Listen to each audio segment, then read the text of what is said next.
जय हिंद प्यारे बच्चों, बहुत बहुत स्वागत करता हूं आप लोगों को अपने चैनल वैकेंसी पॉइंट पर। दोस्तों बात करेंगे यूपीएससी 2021, एक ऐसा कोर्ट निर्णय जिसमें उन अभ्यर्थियों को मौका देने की बात कही गई जो कि इस भर्ती में फाइनल रूप से चयनित होने के लिए सारी क्राइटेरिया और सारे ही स्टेजेस पार कर चुके थे, लेकिन उन्हें फाइनल चयन से बाहर कर दिया गया। और ऐसे में कि जब यूपीएससी 2021 की बात आती है तो कहीं ना कहीं धांधली भी याद आ जाती है कि जिस पैमाने पर धांधली हुई थी, तो इतने बड़े पैमाने पर धांधली होने पर तो भर्तियां रद्द कर दी जाती हैं और उसके बाद नए सिरे से भर्ती प्रक्रिया की जाती है। लेकिन फाइनली इन बातों पर बहस नहीं करेंगे क्योंकि पुरानी बहुत सारी वीडियोज़ इन पर बन चुकी हैं और बहुत सारी बातें भी हो चुकी हैं और कोर्ट में भी मामले गए, लेकिन किसी प्रकार से भी कोई राहत नहीं मिली। मगर आज का जो टॉपिक है वो है सेकेंड लिस्ट का। जो भी अभ्यर्थी छूट गए थे उन्हें सेकेंड लिस्ट की बात करेंगे और उसके बाद आपके नए विज्ञापन की बात करेंगे। तो जो भी कैंडिडेट ऐसे हैं जो सेकेंड लिस्ट वाले हैं वो कमेंट करके ज़रूर बताएं, और जो नई वैकेंसी के लिए इस वीडियो को देख रहे हैं वो भी कमेंट करके ज़रूर बताएं और ज़्यादा से ज़्यादा सपोर्ट और सहयोग करें जिससे कि आपको हर तरह की अपडेट्स यहाँ पे मिल सके। चैनल को ज़रूर सब्सक्राइब कर लें अगर अभी तक नहीं किए हैं तो इस वीडियो में। लेकिन सबसे पहले मैं डिस्कस करूँगा कोर्ट निर्णय की, उस कोर्ट निर्णय की कि जिसमें सेकेंड लिस्ट का लेकर कोर्ट ने साफ तरह से निर्देश दिया था। लेकिन अब क्या हो रहा है और इस संबंध में कि कब तक सेकेंड लिस्ट आ जाएगी और कितने कैंडिडेट्स की आएगी और उन्हें कब तक ज्वाइनिंग मिल जाएगी, इस संबंध में इस वीडियो में बात करेंगे। और उसके बाद आपके नए विज्ञापन की भी बात करेंगे। तो हर तरह की चीज़ें इस वीडियो में मैं डिस्कस करूंगा और यूपीएससी संबंधित जितनी भी डिटेल्स हैं मेरे पास उन सभी को मैं इस वीडियो में जिक्र कर दूंगा। तो इसलिए आप लोग बिल्कुल संतुष्टि से और बिल्कुल धैर्य बनाकर इस वीडियो को पूरा देखें और समझें।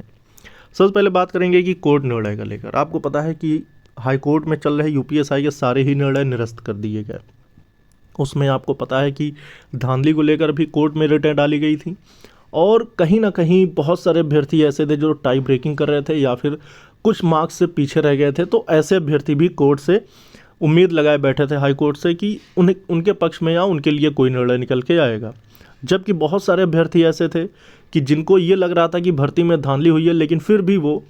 सेकेंड लिस्ट के लिए रिट डालकर लड़ रहे थे। मगर फाइनली क्या हुआ, अब वो सभी के सभी सुप्रीम कोर्ट से उम्मीद लगाए बैठे हैं। तो अब सुप्रीम कोर्ट में क्या हो रहा है इस बारे में हम डिस्कस करेंगे। तो सुप्रीम कोर्ट ने साफ तरह से इस बात पे, अभी वैसे कोई फाइनल बहस तो हुई नहीं है, जब तक फाइनल बहस नहीं होगी तब तक इस बात पे निर्णय नहीं किया जा सकता कि आखिर क्या होगा। मगर ये मैं कहना चाहता हूँ कि जब तक निर्णय नहीं होता है तब तक, और जो मेरा खुद का एक ओपिनियन है, मेरा खुद का एक मानना है, तो वो ये है दोस्तों कि जब हाई कोर्ट ने री एग्ज़ाम वाली रिट को कैंसिल किया था तो उसमें साफ तौर पर इस बात को भी मेंशन किया था कि जो भी कैंडिडेट ऐसे हैं जिनको बाहर की, मतलब जो बहुत सारे अभ्यर्थी तो बाहर किए गए थे, बहुत सारे अभ्यर्थियों की जांच की गई थी और उसके बाद भर्ती बोर्ड ने खुद अपने स्तर से उसकी जांच करते हुए उन अभ्यर्थियों को बाहर कर दिया था जो धांधली में मुलव्विस थे यानी शामिल थे। तो 263 कैंडिडेट तो ऐसे थे जिनकी ऑफिशियल अपडेट है, यानी कि भर्ती बोर्ड के द्वारा जारी किया गया कि 263 अभ्यर्थी ऐसे हैं जिनको भर्ती बोर्ड के द्वारा चिन्हित किया गया और उनकी जांच की गई। उसके बाद उनको फाइनल चयन से बाहर कर दिया गया और वो फाइनल चयन तक पहुंचे थे। तो फाइनल चयन से बाहर होने का मतलब ये है कि 263 सीटें फाइनल मेरिट जारी होने के बाद अगर बाहर हुए तो इतनी सीट तो ये खाली हो गई। अब उसके बाद एक और डेटा है कि जिसमें ये बताया गया कि 8000 दरोगा की ट्रेनिंग के लिए भेजा जाएगा, 8000 दरोगाओं को। तो 8000 दरोगा अगर ट्रेनिंग पे भेजे गए हैं, उन्हीं में से 263 वो थे जिनको बाहर किया गया था। तो लगभग बात करें 9534 पदों की वैकेंसी में 1534 यानी 1534 कैंडिडेट के लिए सीट खाली हो गई। अब उसके बाद आपको बताएं, कोर्ट निर्णय था उसका मैंने कॉपी नहीं रखा है, नहीं तो मैं आपको दिखाता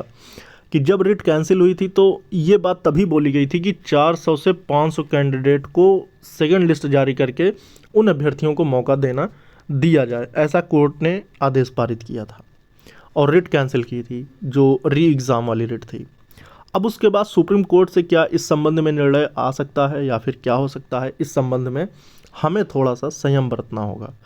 अब उसके बाद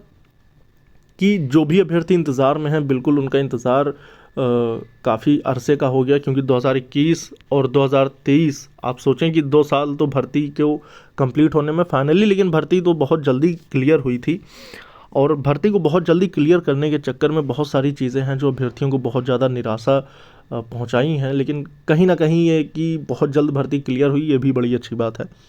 मगर उन अभ्यर्थियों को मौका ज़रूर मिलना चाहिए जो अभी तक इंतज़ार कर रहे हैं और जो थोड़े बहुत मार्क्स से पीछे रह गए थे, और क्योंकि सीटें खाली हैं और सीटें खाली होने की वजह से उन अभ्यर्थियों को मौका मिलना चाहिए। अब बात करेंगे नई वैकेंसी का लेकर, तो जो भी नई वैकेंसी के कैंडिडेट्स हैं उनसे तो मैं बहुत ही ज़्यादा अपील करना चाहूँगा कि वो ज़रूर जुड़ें,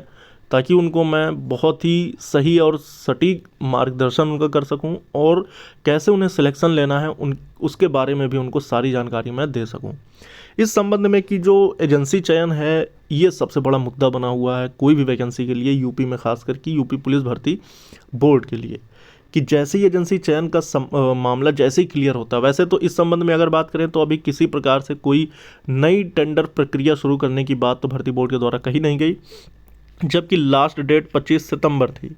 25 सितंबर के बाद से कोई भी टेंडर प्रक्रिया पर कोई बातचीत नहीं हुई। इसका मतलब ये है कि कहीं ना कहीं भर्ती बोर्ड ने उस लक्ष्य को प्राप्त कर लिया है जिस लक्ष्य की प्राप्ति के लिए 2021 से भर्ती बोर्ड संघर्षरत था। तो आपको पता है कि एनसीईआरटी को निरस्त करने के बाद नई एजेंसी का चयन करने में भर्ती बोर्ड को पापड़ बेलने पड़े, लेकिन अभी राहत की खबर जैसे कुछ महसूस हो रही है कि भर्ती बोर्ड ने 2 महीने से किसी प्रकार की कोई भी टेंडर प्रक्रिया पर कोई बात नहीं करी। इसका मतलब ये है कि भर्ती बोर्ड में कहीं ना कहीं टेंडर का लेकर जो बोर्ड की समिति बनाई गई थी, जो टेंडर पर बहस करेगी या टेंडर को क्लियर करेगी, टेंडर के बारे में सारी चीज़ें जांच पड़ताल करके उन्हें चयनित करेगी, इस संबंध में कि वो जो एजेंसी होगी वो सही एग्ज़ाम करा पाएगी नकल विहीन और निष्पक्ष और बिल्कुल पारदर्शिता के तौर पर। तो इस संबंध में अब भर्ती बोर्ड का जब तक अगला बयान नहीं आ जाता या कोई कॉन्फ्रेंस नहीं हो जाती, तब तक हमें थोड़ा सा इंतज़ार करना होगा। और अपने स्तर पर तो मैं लगा ही हुआ हूँ कि जैसे ही कोई अपडेट मिलेगी वो मैं आप तक पहुँचाने की कोशिश करूँगा। तो अब ये बात तय है दोस्तों कि 2469 पदों के लिए आपकी नई वैकेंसी यानी तय है, और 2469 पदों पर जो आपकी नई वैकेंसी आएगी